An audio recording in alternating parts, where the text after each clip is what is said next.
blood orange action.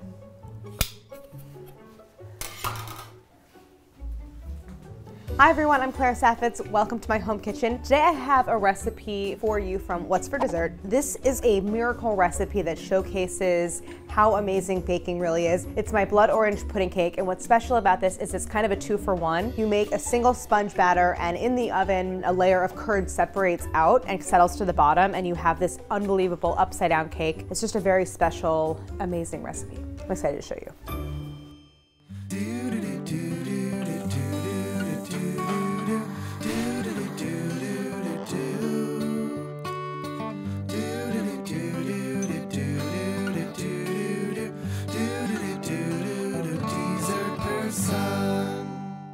Pudding cake is a thing, and I first learned about it many, many years ago. I saw a recipe by the pastry chef Kristen Murray, who was at the restaurant Maurice out in Portland, and I just thought it was the most amazing thing I had ever seen. I've always found baking to be miraculous and incredible, and there's this transformation that happens in the oven, and I think this recipe, more than any other thing I can think of, exemplifies the magic of baking. I love blood oranges. I love baking with blood oranges. The cover of Dessert Person has that beautiful blood orange upside down cake. So I wanted an impressive looking blood orange recipe for What's for Dessert as well. And this is it. It's just so, you look at it and you're like, how can this happen in the oven? It's just amazing. How difficult is this? This is not difficult. All you have to really do is beat some egg whites and create a water bath. So it's really just about having kind of the right setup and timing, but it's not hard at all.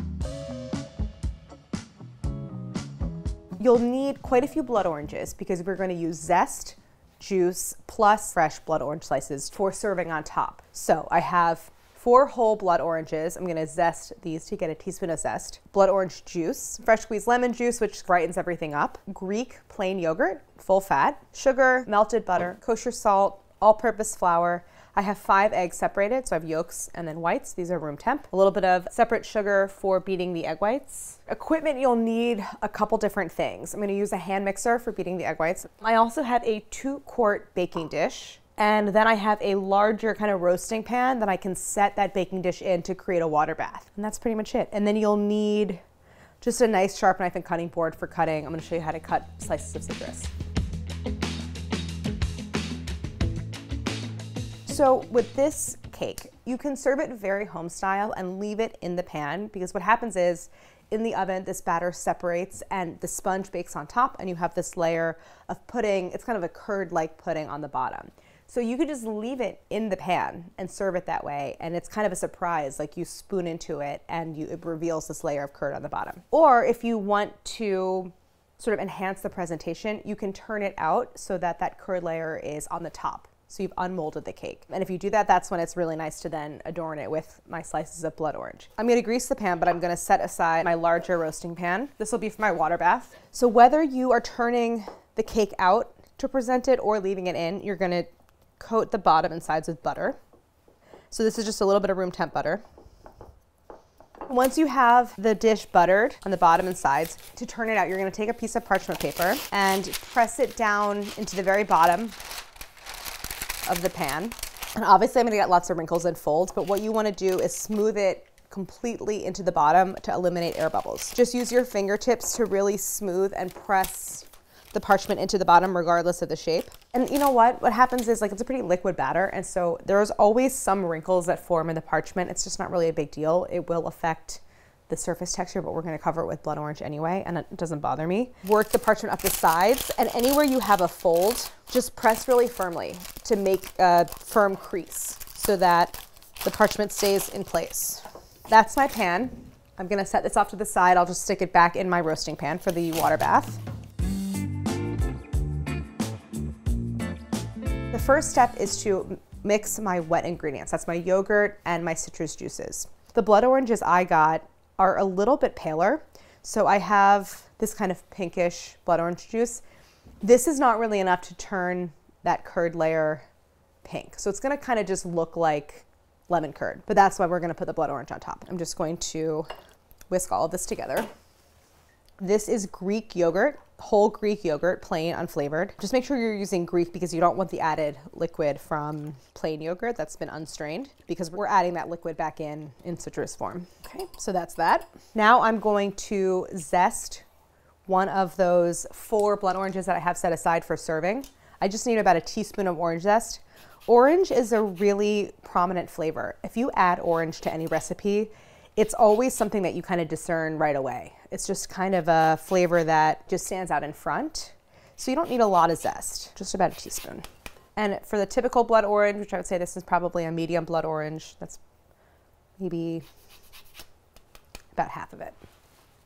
So I'm going to set that aside for cutting later. Now I'm going to take my sugar. This is a step you've seen me do many, many times. Anytime I'm working with citrus, I do this step before I start to build a batter, and I massage the zest into the sugar. And what I always write in the recipe is that you're going to mix it together and work the zest into the sugar until it looks like wet sand. What's happening here is the sugar crystals are sharp. They have sort of sharp like angles, and they cut into the zest and bring out the oils and all of those like aromas and flavors. So this just helps to bring out the most orange flavor. Now I'm going to add my 5 egg yolks, 5 large egg yolks. These are room temp and the whites are room temp. And I always say the little helpful tip for separating eggs is separate them while they're cold, like right from the fridge, because sometimes if you separate room temp eggs, the yolk really wants to break. And because I'm going to whip the whites, you don't want any residue of yolk in the whites because they won't whip up. So now I'm just using a whisk and I'm going to work this together.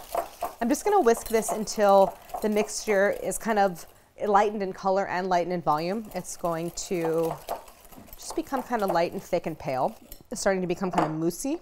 So I have my melted butter. Make sure it's cooled. I'm going to stream this in and whisk that until it's smooth. Now my flour goes in, my flour and salt. I'm using Morton's salt, so I have a 1/4 teaspoon. If you're using Diamond, use a half. Then my all-purpose flour, this is a 1/2 cup. I would say go ahead and sift it if it's really lumpy, but it should smooth out when you go to whisk it in. And now I'm going to add my wet ingredients. What happens is I have this kind of pale pink wet ingredient mixture, and I have this yellowish batter. It makes like a somewhat unappealing mauve color when mixed together, which is why if you want the color of the curd to be even like a little bit pink, you need really, really dark blood orange juice.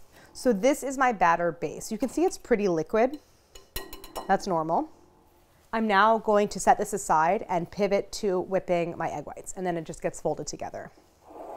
So at this stage, this is where you want to make sure your water is ready and it's coming up to temp, because when the batter is folded together, you want to immediately get it in the oven. I have a clean bowl here. These are my 5 egg whites room temp. I'm going to add just a little pinch of salt. Then I have 2 tablespoons of granulated sugar that I reserved, and this is going to help me whip those egg whites. It's going to stabilize them as they whip. Starting it off on low, it kind of breaks them up and gets them a little bit more liquid. And we can slowly increase the speed. Let's see what the recipe says. Medium peaks. Okay. And increase the speed a little bit. And once they're fully opaque and white, I'm going to start to add my sugar and just stream it in gradually.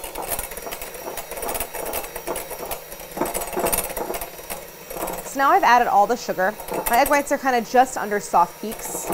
I want to continue to beat until I have medium peaks. It's important that you don't overbeat the egg whites, because overbeating can make the egg whites grainy and then they're really hard to incorporate into your batter. But I think I'm kind of at medium here. Yeah, that's a good medium peak. The egg whites hold their shape, but they droop. You know, I don't have a peak that's standing straight up. So I'm done beating the egg whites. I'm gonna go really quick, flip the switch on my kettle so I know that that water is just recently at a boil.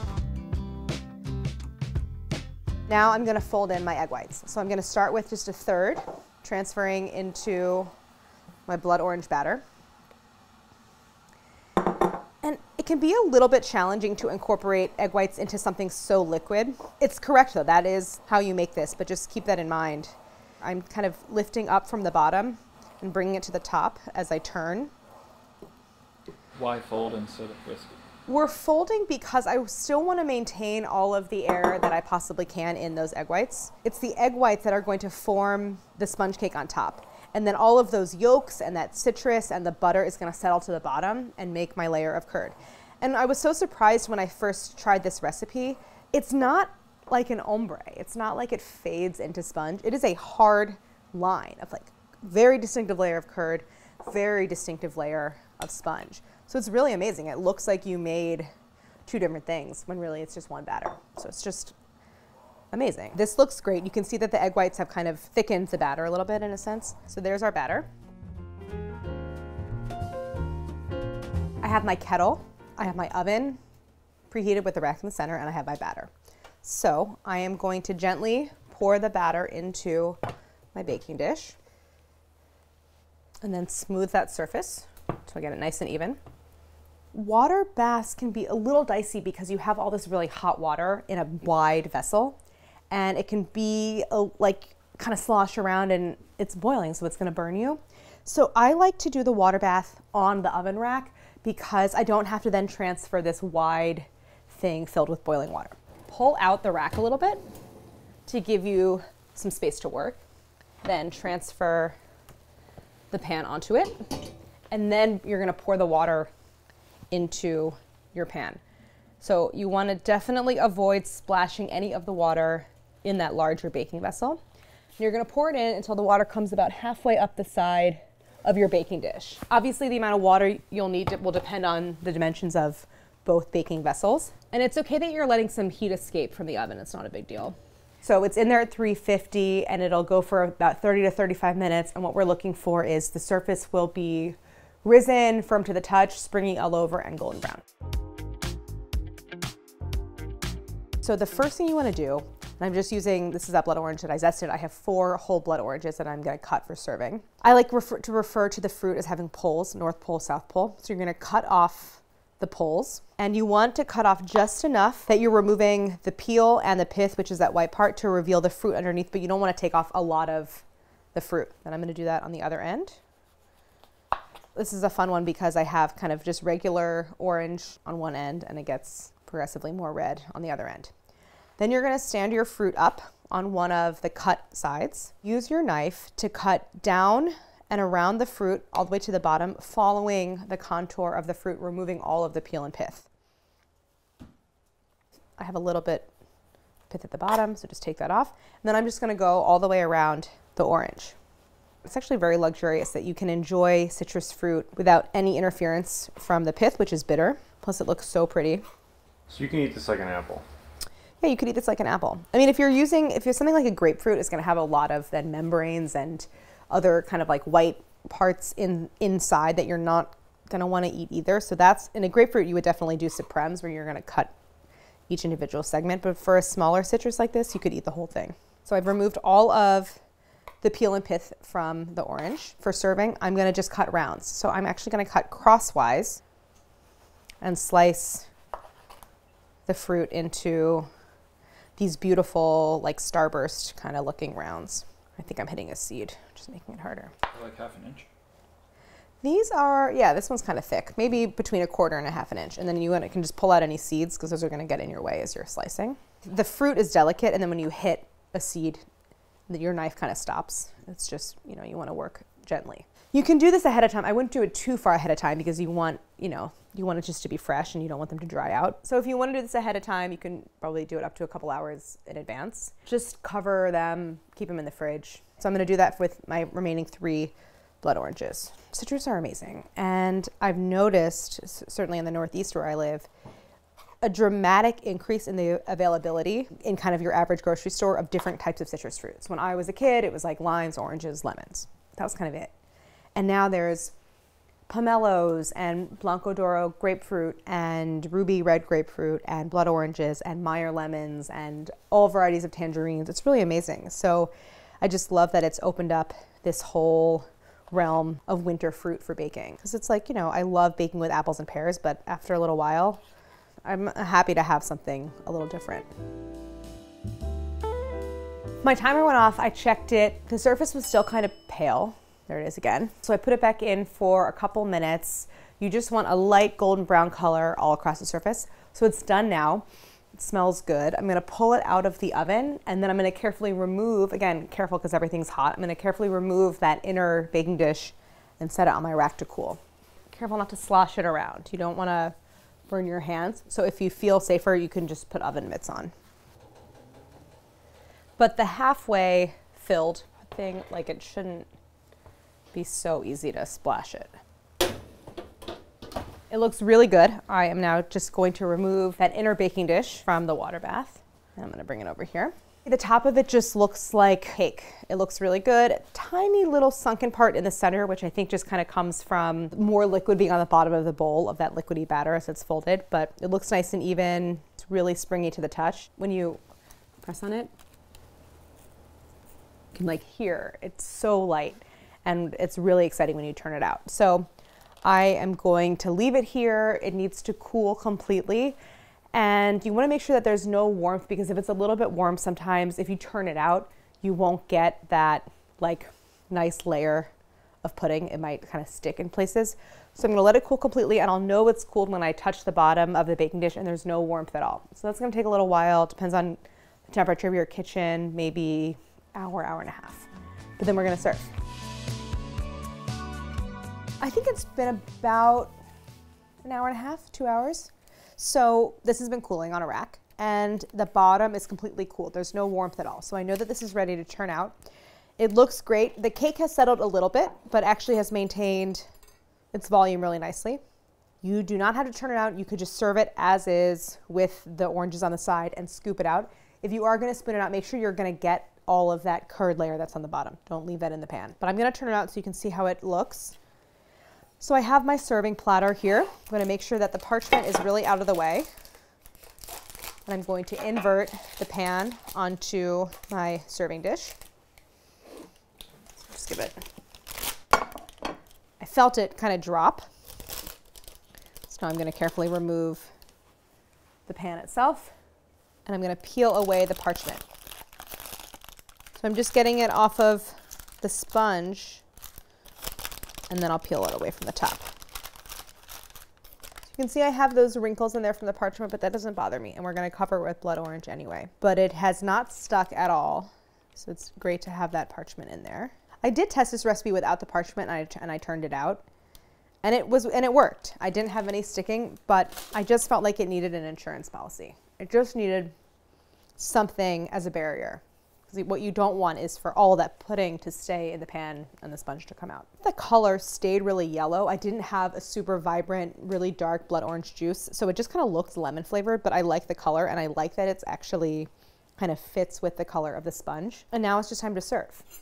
So I have my blood orange slices, and I'm not going to put all of them on top. You can keep some around for, each person to add if they would like more. I have so many citrus desserts in the book because in wintertime, it's so nice to have dessert that's so bright and vibrant. So it just makes me very happy to serve this and to eat it. I feel like that looks good. I'm going to cover the entire thing. This is my favorite part, is spooning into it, which reveals that beautiful line between the pudding layer and the sponge layer. And this particular sponge, it's so light and dissolving. This is really where it's like, kind of can't believe that this happens from one batter.